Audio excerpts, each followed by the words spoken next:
Okay, so what we're going to do now is just share some of our thoughts and observations from our own experience in doing prevention work in communities, and also from the research that we've been looking up. We thank the MPRC for doing some of that research work for us. Really appreciate that. Thank you so much. As we put this together, we've looked at what other communities have done, what researchers are telling us, and what we know works from our own experience. So this, like I said, this isn't a Bible. It is just 12, I've called it a baker's dozen. We'll actually give you 13 ideas. That's your extra bonus for coming today is the 13th idea. But clustered around really thinking about the opportunities that we have to send for prevention messages. So next time I get the pop quiz from somebody, hopefully I will be a little more helpful in saying, you know, there's really a lot to think about as you're developing a message and you want to send it out. I listened to Brenda as you were saying, if I can share, it's okay to share something you said. Okay, you don't know what it is yet. But yeah. I just heard you say several times the word hard. This is hard. It is hard work to do this. It's fun and it's gratifying, especially when you get feedback, which is rare, from your community about the messages that you've sent. Or it comes back to you where they know what you're doing, or they know the message that you've sent, or you see your data start to change, which is all about messages. And so we're just going to share some of the ideas and the perceptions that we have. We invite you to share yours also as we go through this presentation. So the key thing is looking at your outcomes. The messages should drive towards your outcomes. So often we just want to send messages. We have so much to say, and we just want people to know what it is we have to say. But we don't think about what the outcomes are that we're trying to achieve. We all have them. If you have grant funds, you've set your outcomes, or they've been dictated to you, one or the other, but you know what your outcomes are. And those outcomes can be individual outcomes.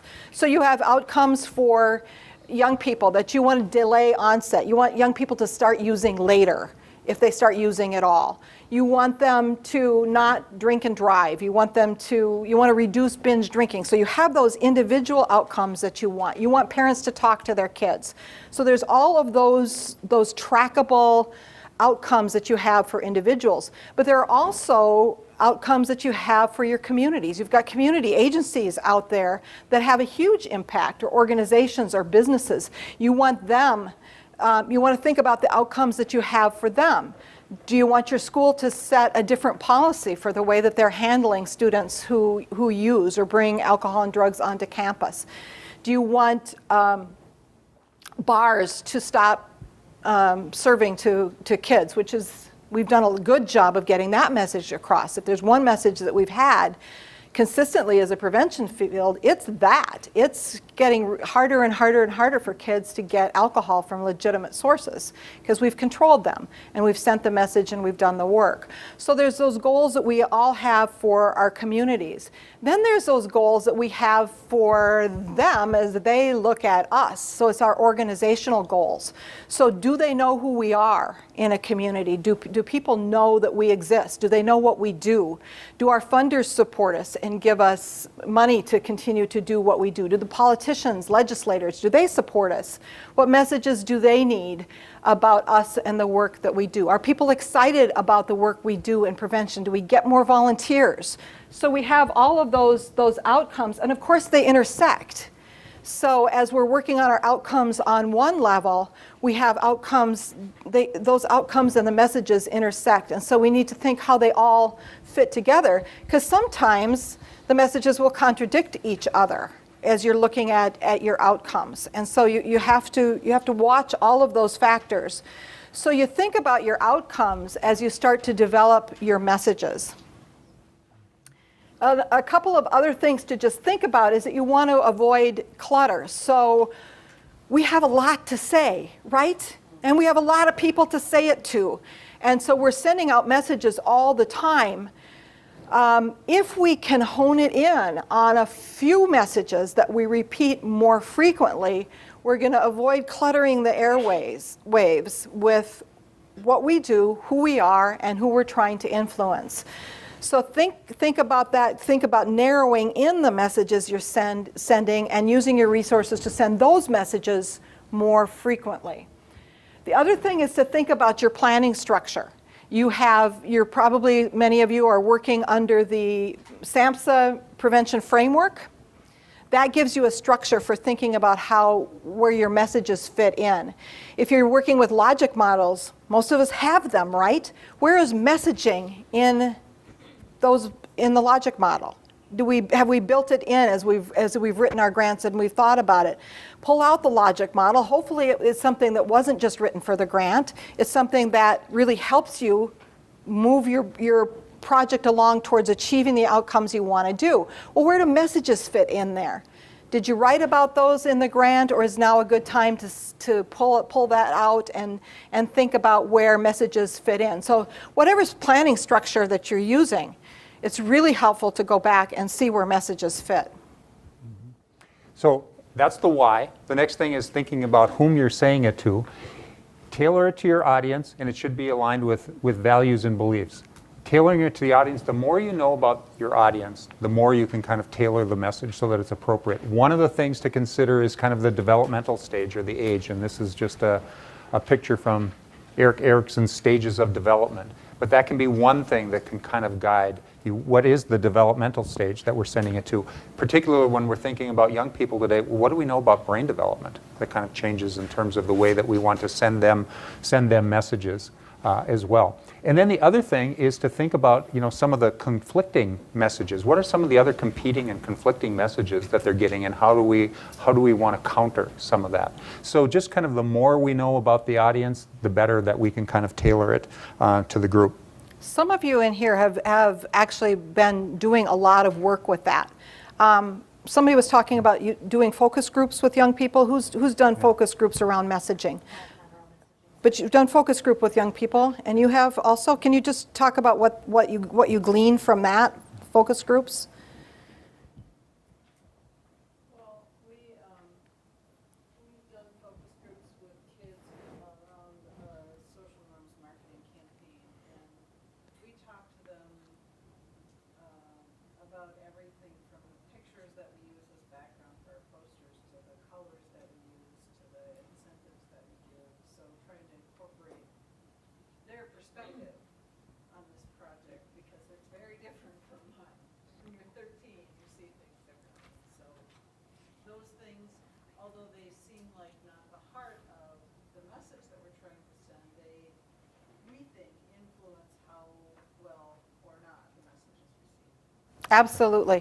Okay. And it all affects typeface, colors, the music that you use. All of it is really important, and it changes so fast that you can't do a focus group in 2011 and think that it's going to work in 2013, because things change. You have to continually ask. Lori? We've done some too, I guess, when we had a different grant and the same type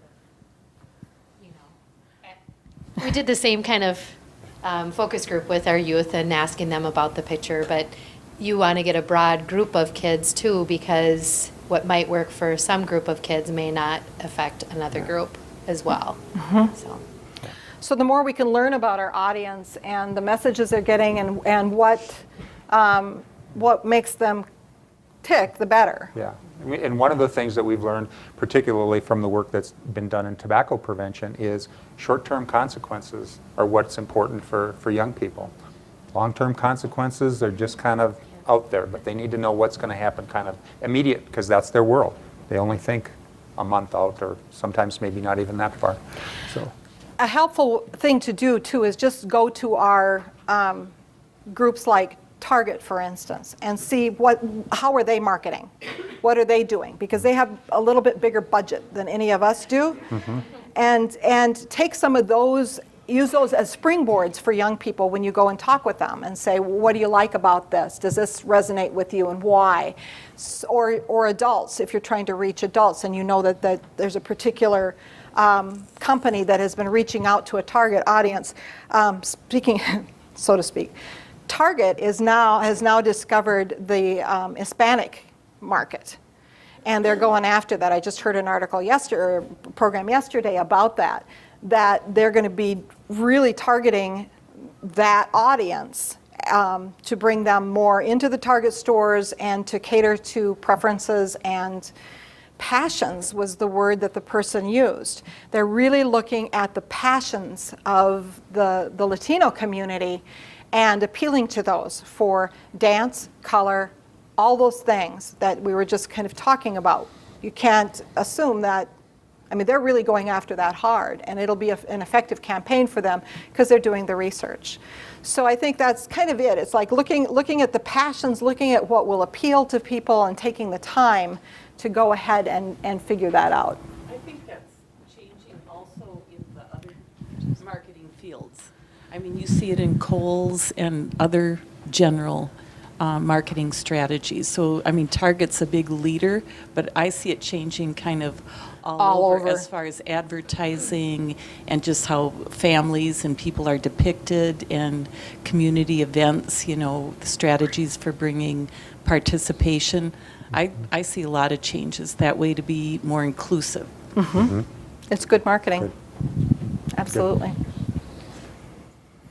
And you want to align it with the values and beliefs of the audience that you're working with.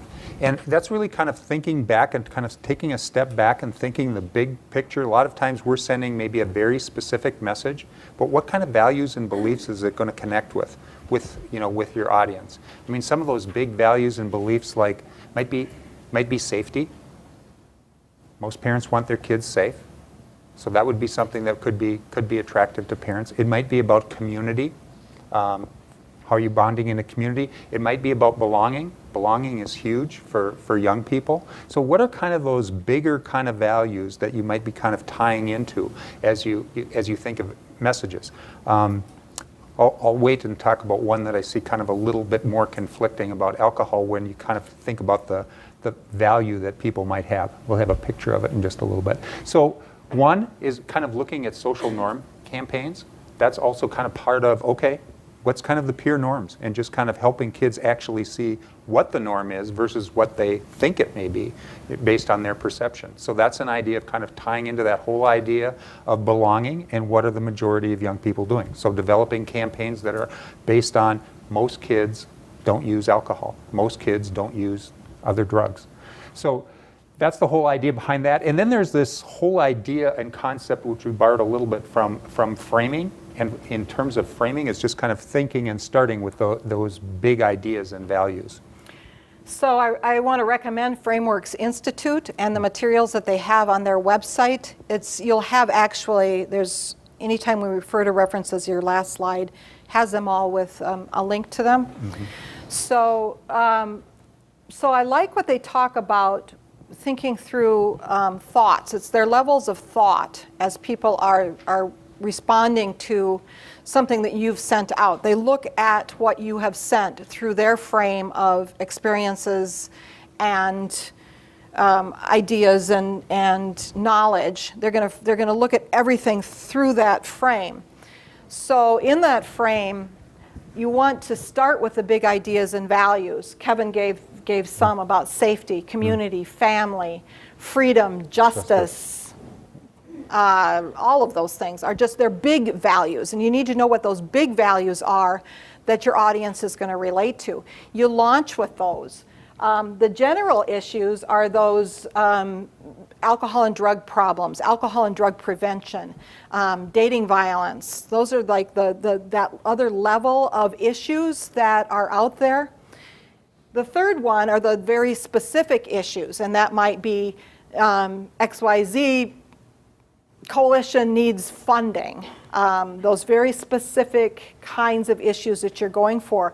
Often we start there. We start with those very small issues, and we've lost our opportunity to connect with our audience. Framework says flip it around. Start with those big ideas. So our coalition is passionately interested in the safety of your children, is a way of connecting with that big idea first. So you've got people saying, yeah, I'm concerned about the safety of our kids. You bet. So then they're more interested in hearing about the next step, which would be alcohol and drug problems are a key factor in our young people's safety, or marijuana can jeopardize our kids, whatever that second issue is, and then the smaller issue. And so we're having a meeting to talk about legalization of marijuana in Minnesota and how we're going to respond should that ever happen. Just off the top of my head. So you can see how you flip the frame to something that's big and general and most people will agree with and that they care deeply about.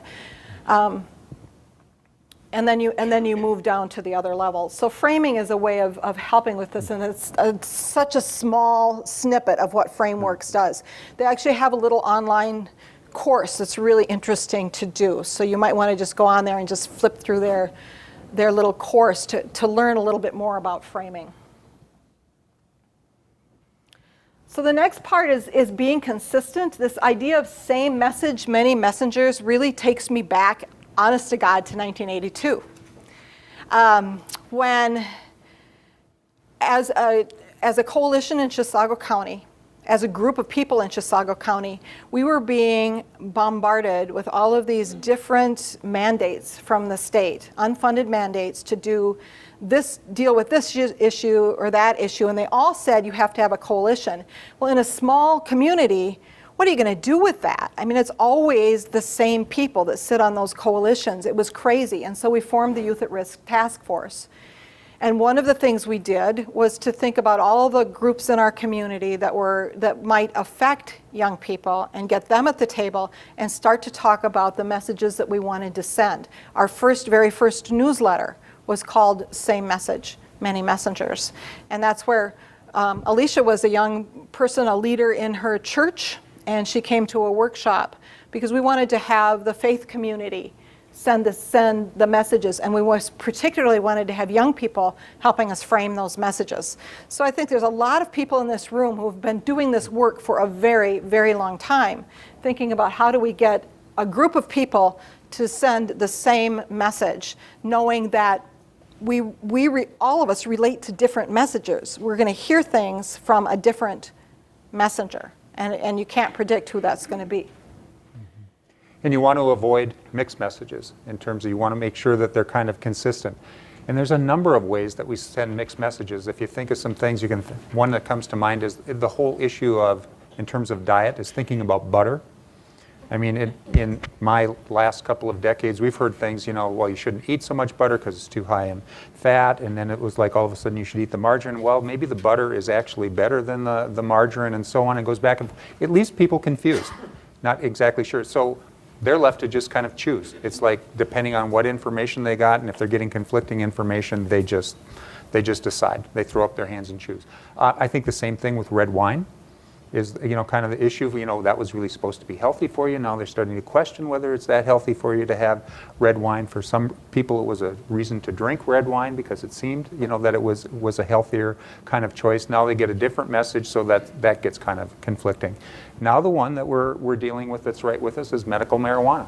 I mean, you get the whole issue, well, if it's medical and it's medicine, it must be safe. Similar to what we're seeing kind of with young people using prescription drugs. The whole idea is that if it's medicine, like medicine, it must not be that risky. So that's kind of the conflicting messages. So then you have to think of, okay, how do we counter that message, which is going to be a challenge. Well, it seems to me that one of the most dangerous outcomes of that is people stop listening at all. Mm-hmm. Not only do they That's make their that. own decision, but they stop even listening to the discussion because it's too confusing and it's, I'm here one day and I'm here the next, and so Yep, I'm not listening anymore. that's exactly right. Good. Biggest detriment, Yeah. I think, to us. Yeah, they just start to tune out because it just gets, you hear one thing, you hear another thing. Good point. Yep. Thank you. And so do you see a mixed message with this image? Is it? They look like they're having fun, right? That's the message. That's a stronger message to me. Here's kids having fun than is the rite of passage. So what do you think is the intent behind this message?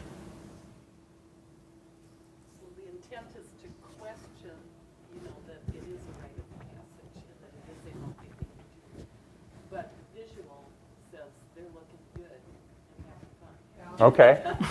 All right. So yeah. And this, if I can take it back to what we talked about, kind of big picture kind of thinking. I mean, if some people have the frame in terms of, well, this is part of growing up. This is stuff that adults do. It is a rite of passage. Well, then how do we start to combat and change that frame? And if we start with somewhere over here that just kind of forgets about their frame, that they think this is a rite of passage and don't give them a reason to think otherwise, well, then they just ignore it, the other message. So what's kind of a bigger kind of frame that we can tie into that kind of deals with, is this a rite of passage? And I think part of it is safety. We want our kids to be safe. We want them to be healthy. It's not showing them getting sick or getting Yeah. in a car crash or, the other aspects of inviting them. Yeah. Yeah. So it's there- only just a little piece of the picture. Yeah. We have dueling clickers here. Yeah. All right. We'll And that- see what happens with Yeah. this. Another thing is being brief.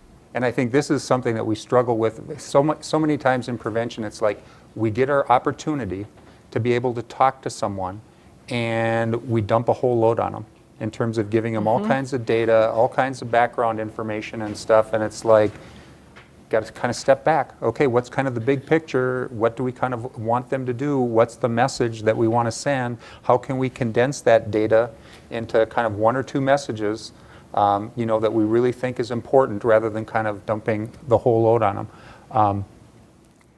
I'll just share one personal example with my daughter. I remember when she was in elementary school or maybe middle school, she came home and asked me a question about alcohol and other drugs, and I don't remember what the question was. But I do remember that after about 15 seconds, her eyes started to glaze over as I continued to go on, and I kind of stopped at some point and said, does that kind of answer your question? She said, yeah, you answered it right away, Dad. That was good. And it was like, that was all she needed. She didn't need the rest of it. And that's kind of that whole issue of readiness and teachable moments and stuff like that. And we just have a tendency sometimes in our field is that we don't get enough opportunities to send the message. So when we have an opportunity, we want to send everything, that we've got. But we have to remember to be brief. I mean, if you look at advertising, most ads that we see on TV are 30 seconds to a minute still. I mean, you can watch infomercials, but how many of you do watch infomercials? There's a question. So 30 seconds. Once in a while, late at night, I get stuck with one. But anyway, but the 30 seconds to a minute is about, what people are kind of used to in terms of taking in information. You look at the ads. You look at the ads on the Super Bowl, in terms of Budweiser and whoever else. They're short, they're to the point, they're brief, and they send a message, usually about one of those big values, about having fun, or this is what people do, or belonging. So remember, just one of the things, 61-minute messages are probably better than an hour-long lecture. So we're going to give a half an hour lecture. Right. How does that? We're not an hour. We're going to keep it at least a little shorter than that. So the other thing to do, of course, is to think about how people take in information. Are they good audio learners? Are they visual learners? Are they kinesthetic learners? Do they need to be up and moving and have hands-on learning? Certainly, we think that, especially as Brenda pointed out to me at break, we are an interactive culture now. We really need to be focusing on interaction in most of our communications and engaging and having people involved with us in discussions. So using those opportunities, using skill-based messaging, having people take an idea and work with it. Reflective. There's lots of different ways that people learn and take in information, and there are many different technologies that are out there. Those are just a few of them. Twitter should be on here also when you think about the influence now of Twitter. One statistic is in 2011, there were 1 trillion views on YouTube. 1 trillion. The person that wrote this little soundbite of data is that's 140 views for every person on Earth in that 1 year. Now, I don't know if I've seen 140 YouTube videos, so that means that there's a lot of people who are seeing a lot more and some that are seeing less. There's not everybody has internet on Earth either. There's a lot of people who don't have internet yet. So the point is that that is an opportunity that we have to send prevention messages and to use it in an effective way. And so for those of you that are out there, how are you using right now technology to communicate your message? Are you using any of the, how many of you have a blog?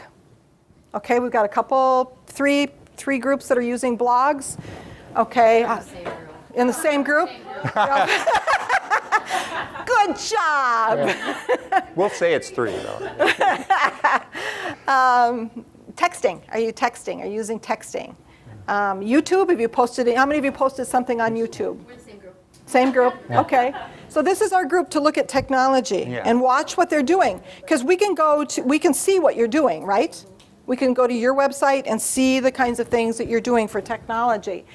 I mean, go ahead. And I don't know how we tie into it, but I mean, I'm just fascinated now that when I can be working on my computer typing something and I'm on the internet, that all of a sudden things that are keywords are coming up over on the right-hand side that are basically ads about different kinds of things. I mean, somebody, and again, it's probably people who are selling a product who can make money and pour it back into advertising, have really kind of figured out how to start to target their messages on the internet, which is even far better than what they can do on broadcast television or radio now in terms of targeting it. So Hazelden does that. We've toyed with that. We've done that kind of keyed messaging, and it's very expensive to do it. yeah. Have you seen it?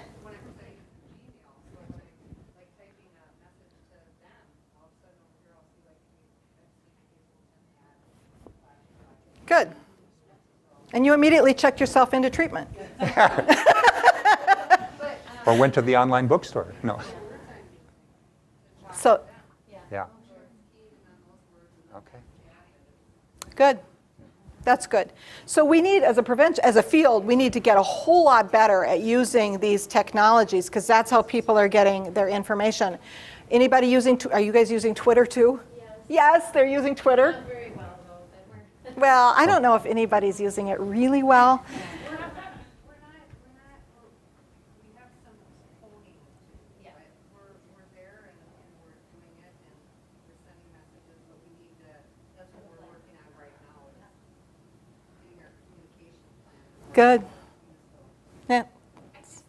Because our drug-free communities grant is housed within our school district, we have run into some issues around communication coming out of the school district. And there's some barriers there about, like, we're not really allowed to do Facebook because no one can monitor it 24/7. So there are some barriers. to Some barriers. this as well Yeah. about being able to use technology. I would love to be able to do this stuff. I understand that's where kids are at. The brand new thing I heard yesterday is Vine, where kids are taking like 7-second videos. So it's like Snapchat, but it's in a video form now. So they can really record for 7 seconds their bad decisions. So that's awesome. So for me specifically, and for how I work, there is this barrier about technology and trying to figure out how to work with the school district and say, well, I get that it might not always be positive, but we need to be where the kids are at as well. Good. Experiment, and I think that a lot of schools are moving towards it, is, like using tablets, electronic tablets, and so that was one of our projects this year, and all the issues then of regulating the activities and messaging that does go on with that within a district. So I think it's going to be it will continue to be a bigger and bigger thing that school districts will need to address on how to manage that. Yeah. Very good. So a lot of regulations and things to think about within whatever environment you're in. Certainly, the more you move into the intervention and treatment and recovery support, the more tamped down those messages are that you can use. Tom? Well, the thing that I've noticed with my own kids and friends that are tweeting all the time is it becomes so habit forming that they don't even think about it. It's like us checking our email in the morning when you get to work. I mean, they're on there constantly. Why I would care that my son is going up to Target. I haven't figured out yet, but they do it without even thinking. And there's a real potential there for us to become part of that conversation with short, quick messages. They're on there all the time, whether it's texting or tweeting or Facebook, without even thinking about it. They're not looking at it as a marketing strategy, or they're looking at it as communication, and they do it all the time. Yeah. So it's an avenue that we need to really get involved with. I'm assuming probably everybody in here has a web page, I'm guessing.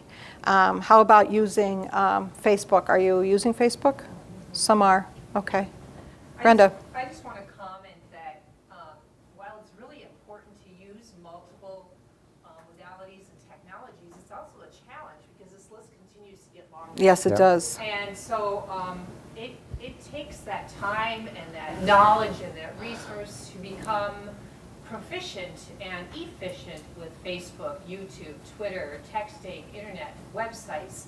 I mean, and so then you start to go, okay, well, we can't do all of them, so which ones should we do? And then all of a sudden, it's like, oh, they're not there anymore. So now we need to look online because they're over here. And,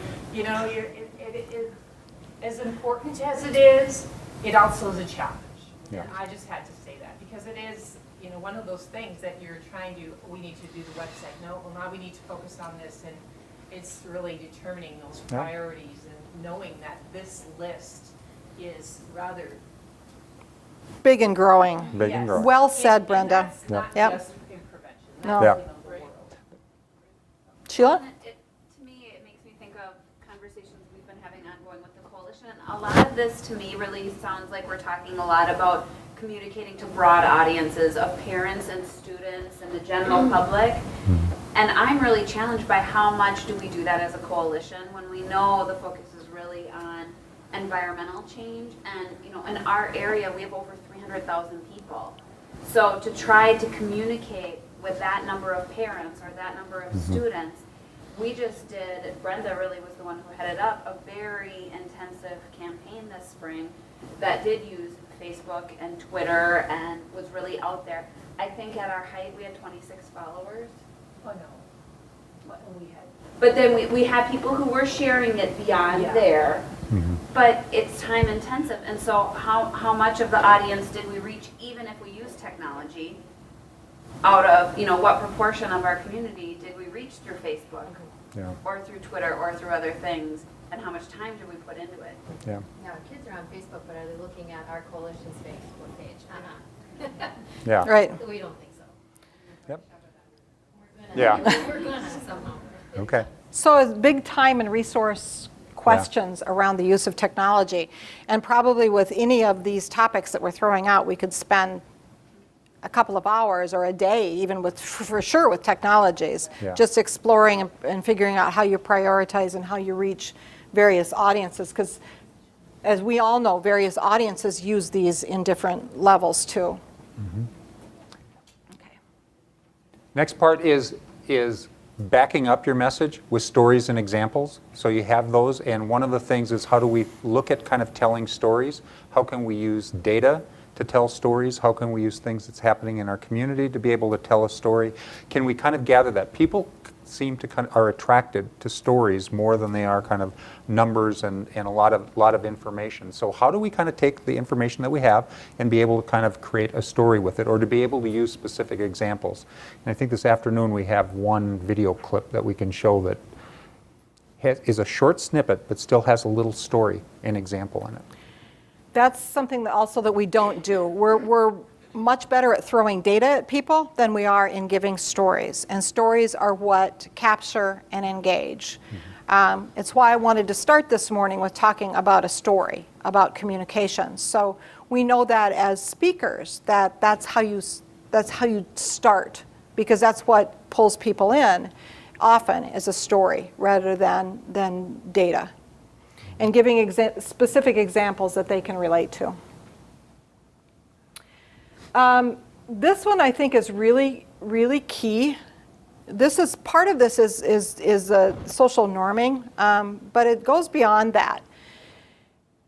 if we send out these big messages about how bad things are out there, the people just throw up their hands and say, I can't do anything about this. And I just want to give one example with that. It just happened recently. My husband and I were on a paddle of the Namakagon with a group.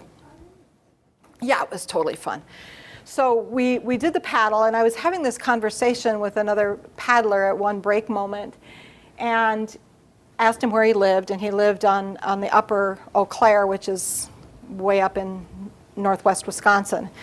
And we were talking about climate change, and he said, you know, I was so demoralized about climate change. He says, still sometimes I get that way, but I have learned to do what I can. And I said, well, what is that? And he says, I plant trees. I said, well, how'd you start planting trees? And he started planting trees when he shared that frustration and that sense of not being able to do anything with a friend who said, well, just do what you can. Just do what you can. Start with that. And he said, well, I like to plant trees. Well, that helps. So he has now planted 90,000 trees in the last 15 years on his property. That's a lot of trees. But he started with that idea of just doing what he can. And that gets us out of that sense of powerlessness that we can't affect something. So as coalitions, as people sending out messages, especially with that community part of the circle, we want to help people feel like they can make a difference. In the individual level, like they can make a change in their lives, that a parent can help, that what a parent says and does makes a difference, so that they'll actually step forward and talk to their kids. So they have to be empowered. And one of the best charts that I have to show that is a trend in alcohol and drug use since the 70s. If you look at that from Monitoring the Future, it's like that. It goes down. You can't argue with that. We've been very effective in prevention. Yay for us. Mm-hmm. I mean, think about how many lives we've saved, how many careers we've built, all of the work that's happened because we've brought that down. Prevention works. Let's empower our communities to know that it works, and they can do something. They can get engaged and make a difference, and it's going to help a child that's in the community. So that's that whole idea of efficacy, believing that what we do makes a difference, will empower us to take action, and that we just need to do what we can do and to get that message out that prevention works. Repeat.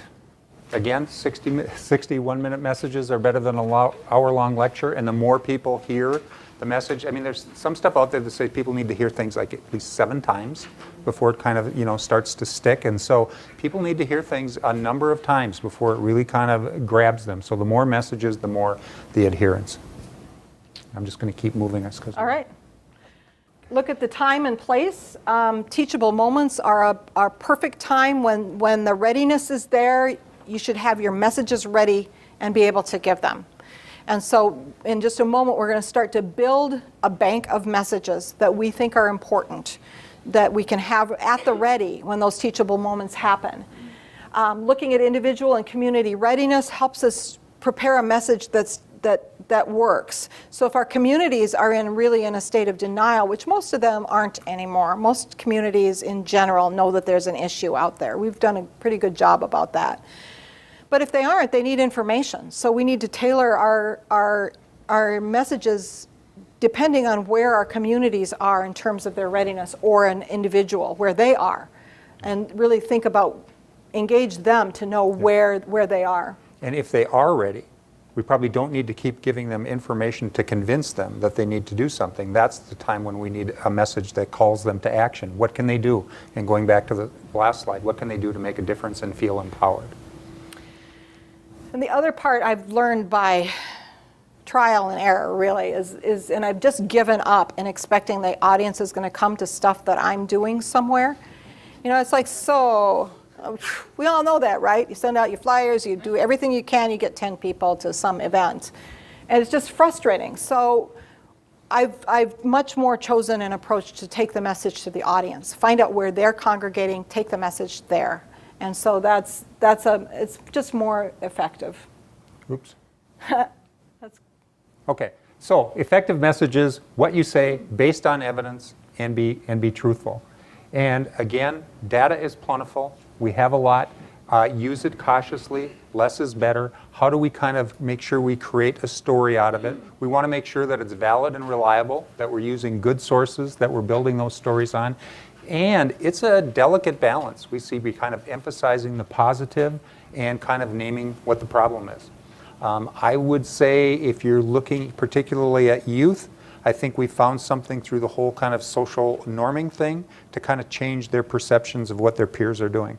And that's been probably building on the positive, that there are more young people not using. If you want to engage parents and others in the community, well, you may have to take a slightly different tactic, because if you tell them most kids aren't using, well, they say, well, then, okay, maybe there's not much that we need to do. But there are still, even though most kids aren't using, there are still too many young people who are using and getting into trouble, risky behavior, some of them injured and lose their lives. That's still far too many. So we need to create a safe place in our communities for all kids, including those. So how do we kind of balance that message, making sure that we kind of balance the positive and name what the problem is? I'm thinking that that's probably where you guys were in your discussion about stating the problem is more effective than the positive, which is more effective, positive or negative, and it just depends. The other part is be truthful. If we distort the truth, our message is going to be discredited. So we need to make sure, especially in today's scrutiny, we've trained a lot of people to be good consumers and good critics of ads that come to them. We have to make sure that they're truthful, and know that scare tactics can backfire. That sometimes what we put out there can actually increase use. So especially if it's a scare tactic. So you want me to show this little Oh, sure. video clip? This is one of the very first scare tactics that was used. I'm sorry. Your brain on drugs. Any questions? The brain on drugs video was one of the first kind of scare tactics. It became laughable. Just say no was discredited. But I think both of them did some good in generating conversation, because the rest of us in the world who are looking at this in a little more sane way still were talking about it. So because the message got out there, you can't say it was all bad. Mm-hmm. So, yeah, we're ready. So what we're going to do is we're going to do an activity now with you, and we're going to have you look at some data and start to see what kind of messages you would want to send looking at the data. So on your table, there are 3 sheets. They should be collated. You should be able to pull up 3 sheets. Each person needs 3. Yeah, each person needs 3. But at your table, you're going to primarily look at 1. Okay. I think they're already. Yeah, they should already be collated, hopefully. Okay. So what you're going to do is in your group, we're going to ask you to take a look at this set of data and think about the messages that you want to send about the data. You have a chart in your packet. It's page 4 in your packet behind your agenda. And so we'd like you to record the messages that you'd want to send, and then think about the audience that would be most appropriate for receiving that message around the data set that you have. So you have 6 different sets of data. You've got percent that used alcohol in 30 days, engaged in binge drinking, harm around binge drinking, percent using marijuana, percent believing that there's harm in smoking marijuana, and then the percent that believe that their parents or guardians would disapprove or greatly disapprove if they drank alcohol or smoked marijuana. So you have the ones on the right, you can't really see that very well because it's not color, but the ones on the right are the marijuana. Yep. So I'm going to go around to your tables, and I'm going to give you one to start with so that you don't have to concentrate on all 6 right away. You can start with just a couple, and then if you have time, you can move on to the others. Isn't this what they were talking about balancing that message and saying 80% of our seniors choose not to use marijuana? How can we, what do we need to do to get the other 20%? You still have 20% still at risk, because if you're going to send it to the funders, you don't want them to say, ooh, 80%, that's good, You want to say no. Hope with concern. Yes, yeah. Yeah, Hope this is good, positive with the, we still have a problem. So this particular snippet, this particular short message, do we send this message to funders? No, I would say no. I would because- send it to my funders. Because you would need to show current funders. Right. So to current funders perhaps, right. Because they're reporting back. So I mean, it's all in how you interpret funders. Agreed. But look at how many people are not. You know that coming into a group of kids who really are not, by and large, engaging in activities. Just think about, around this particular data, what do you want people to know? What are the messages? Sometimes telling them, reinforcing something that they believe makes them more of an ally too.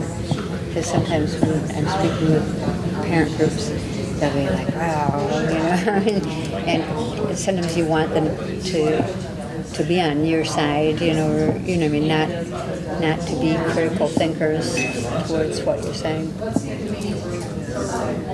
I think for parents, not only would you want to give the message, this is still an issue, so we still need to work on it, but here are some positive things we can do. Here's some, talk to your kids or whatever the other things are you could do to bring it down. You want to not just tell them it's an issue, but give them some way to work on it. Some Exactly. I mean, for marijuana. Right. Who is your audience? Exactly. But this might be something that this specific content, if we're talking to policymakers, they might not be totally aware. So, Like if I'm thinking through a lens of education, and in the education, the goal is, for kids to be achieving student achievement, being engaged, graduating.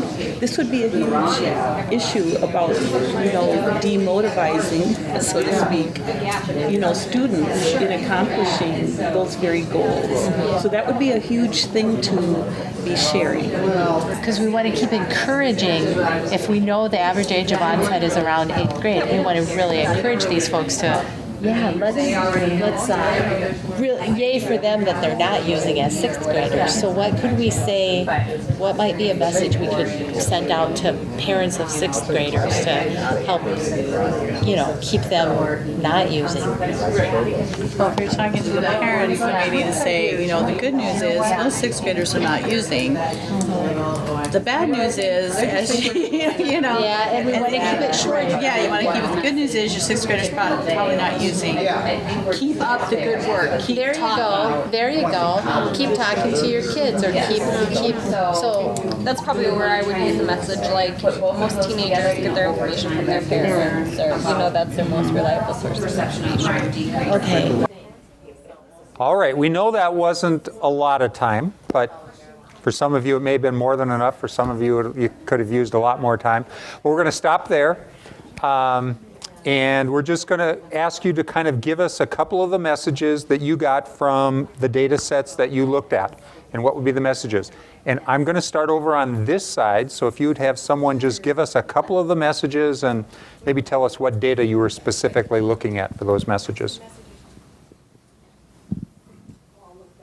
Yeah.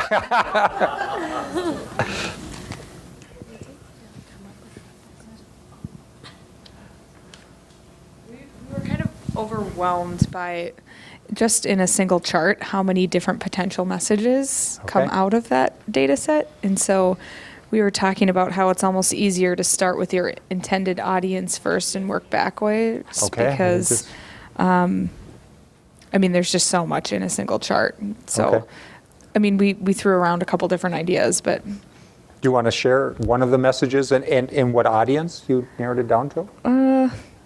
Are you? Well, I don't. The one we just were talking about. So, alcohol use increases dramatically between 9th and 12th grade. So keep talking to your kids, or it's important to Okay. have prevention efforts in your schools between 9th and 12th grade, or, they're even out of that single piece of data or trajectory, there are, probably 5, 10 potential messages in there in different audiences. Okay. So. Okay. And that is the pieces that it can get, overwhelming. And so, we need obviously more time to think about this, but then how do you start to, okay, which ones are we going to focus on? Can we deliver 10 messages to 10 different groups, or do we have to focus? Or can we have a number of messages and just know that they're going to be for different audiences? But you threw out some good ones about keep talking to your kids. We need prevention programs in high school is another one. So that one might be more for schools and the community as well, but another one for parents. I think we saw in that particular data set challenges that example pertains to, in that the trend is downward. 6th, 9th, 12th grade, it's going down, and that's great news. But then there's the piece about once we start saying it's great news, we've done a great job, things are going well, then how do we not lose our partners in that? How do we not have people say, geez, 4% at 6th grade, that's really great, see you later. That is part of the challenge. All right. Thank you. Let's give them a hand. All right. And why don't we go to this table, because I think you started with the same ones, the 30-day use of alcohol and binge drinking.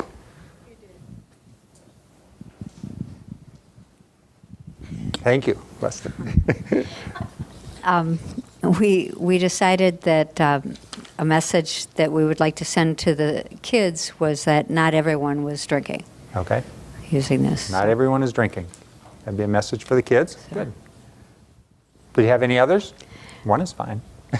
Well, we did talk about the binge drinking also, and say that because a quarter of the students who drink are engaging in binge drinking, we wanted the parents and the students to know that one time could be fatal, and that was, even though that's a smaller number, it's really a serious number. Okay. Smaller number. So the way a lot of kids are drinking is very risky in terms of what they're doing. Good. All right. Thank you. Anything else? All right. Good job. All right. Whichever.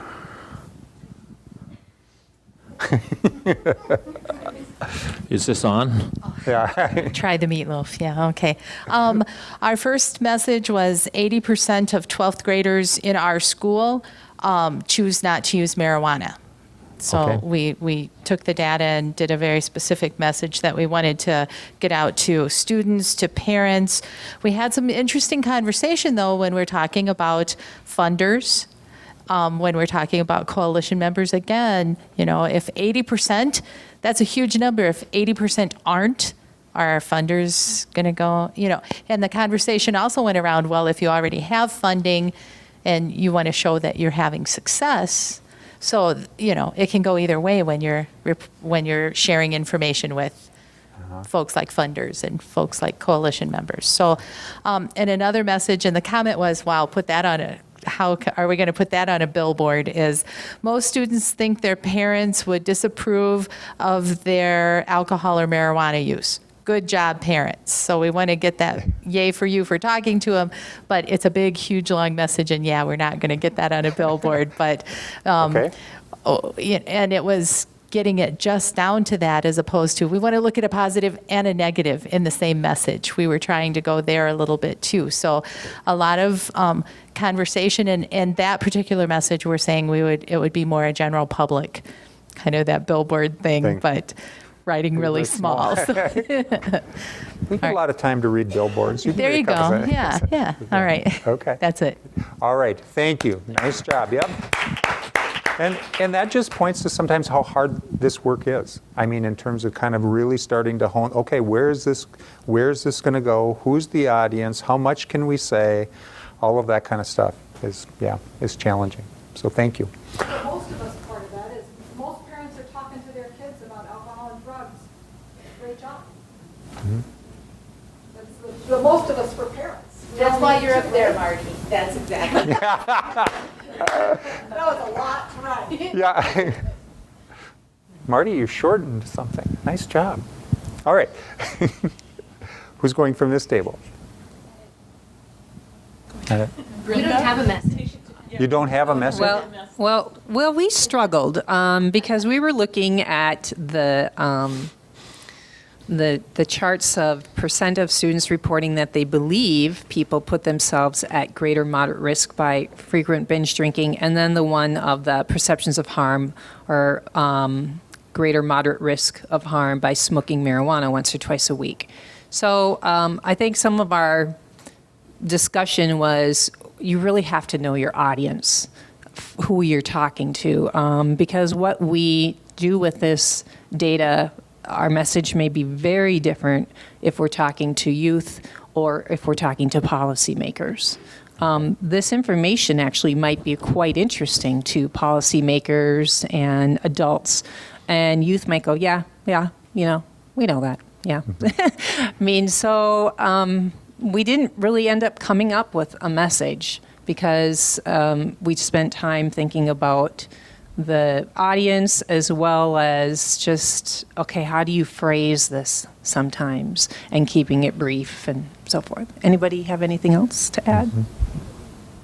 I think what we looked for when you looked at the two pieces was where's the biggest change we looked for where's the biggest change happening, and that would be interesting information to share and then decide which audience, that could really be helpful for. So one slide showed a big change and the other not as much. Okay. Which ones showed the change? The perception, the risk of harm from marijuana, and that with youth at high school level, that it increased as they got older, that the perception of harm decreased. So it's just a big piece of information to share. Mm-hmm. Where the other one on binge drinking was more flat. More flat, right. From 6th, Right. 9th to 12th grade. So more complex kind of messaging around Yep. that. What else do you want to do with that? Yeah. Right. So, Right. So, and I gave you one that I wanted you to kind of focus on, so it's kind of a forced choice, but if you were being able to look through all of that data, you may decide, this is maybe a piece of data we're not going to use right now because it just seems like it's too complicated for the message. Or we can take part of this and we can use this message for this group, but we're going to use some other data when we go talk to the parents or the community at large. So again, just a lot to think about, and as we move into one of the next activities, we'll be able to take a little more time to think about some of those other factors as well.